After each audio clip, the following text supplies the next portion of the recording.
Dostlar, hoş gördük sizleri. Bugün sizlere Esmira Hanım Güneş'in, Lənkər Hanımın Vilvan elinin şəhid balası, şəhid Qalib Layimoğlu'na yazdığı şiiri sizlerle paylaşıram benim əzizlərim. Allah şəhidlərimizə rəhmət eləsin. Məkanı cennet, ruhları şad olsun.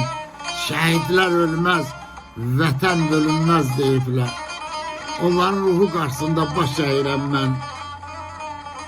Esmira Hanım yazır ki, hərbiçi atanın hərbiçi oğlu, sənə yaraşardı hünər meydanı.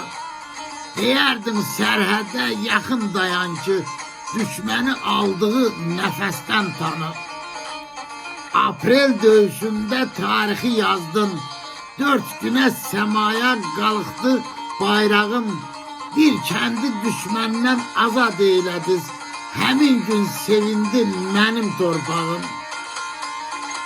Sənə can borcumuz ödənməz igid. Adında qaliblik vardı əzəldən. Sənin damarında coşub qaynayan elə vətən eşqi olub təməldən. Şəhidlik şərbətini içdin həmin gün. Kanınla yoğruldu azadlık sözü.